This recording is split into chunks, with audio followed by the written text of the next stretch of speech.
শীতল পাটি গ্রাম বাংলার ঐতিহ্য আর কারুশিল্পের এক অনন্য নিদর্শন। একসময় যার কদর ছিল ঘরে ঘরে, আজ সেই শীতল পাটি যেন হারিয়ে যাচ্ছে প্লাস্টিকের পাটির ভিড়ে।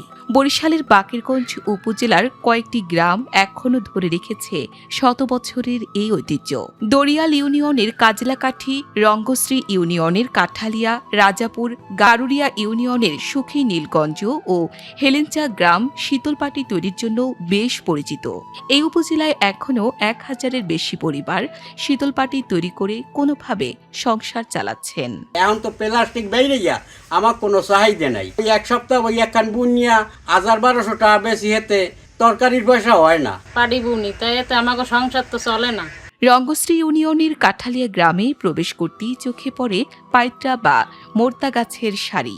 গ্রামের রাস্তার দুই পাশে, বাড়ির আঙিনায়, পুকুর পাড়ে কিংবা পরিত্যক্ত জমিতে যেদিকেই চোখ যায় দেখা মেলে সবুজ পাইট্রাগাছার ঝোপ। এই পাইট্রাগাছার বেতি দিয়েই তৈরি হয় গ্রাম বাংলার ঐতিহ্যবাহী শীতল পাটি। দেড়শো পরিবারে এই কাজই করে, লাভের কিছু হয় না। এতে মাইয়ে পড়া পড়ান এত কষ্ট হয়। জানা যায় কাঠালিয়া গ্রামে শত শত বছর ধরে পাইট্রাগাছার আবাদ হয়ে আসছে, আর এই গাছকে ঘিরেই বংশ পরম্পরায় শীতল পাটি বনে আসছেন পাটিকররা। প্রায় 300 পরিবার এখনও এই পেশার সঙ্গে যুক্ত, তাই গ্রামটি স্থানীয়দের কাছে পরিচিতি পেয়েছে পাটিকর গ্রাম হিসেবে। বাপদাদা হইতে শীতল পাটির কাজ করছে, কোন রকম হাগু দেখাইছে, ও কচু শখ আনিয়া এলম শাক তুলিয়া এই কাজ করিয়া এগো ভ্যানে ব্যথাও জড়তে না। গ্রামে ঢুকলেই চোখে পড়ে ছোট ছোট টিন শেড কিংবা আধা পাকা ঘরের বারান্দায় ব্যস্ত সময় পার করছেন নারী, পুরুষ, এমনকি শিশুরাও। কারো হাতে পাটি বোনার সরঞ্জাম, কেউ আবার নিপুণ হাতে বুনে চলছেন নানা নকশার শীতল পাটি। একটি পাটি তৈরিতে পরিবারের কয়েকজন সদস্য মিলে দিনের পর দিন কাজ করেন, কিন্তু সেই শ্রমের যথাযথ মূল্য পাচ্ছেন না তারা। পাটিকরদের আক্ষেপ শুধু আয় রোজগার নিয়ে নয়, তাদের সন্তানদের ভবিষ্যৎ নিয়েও।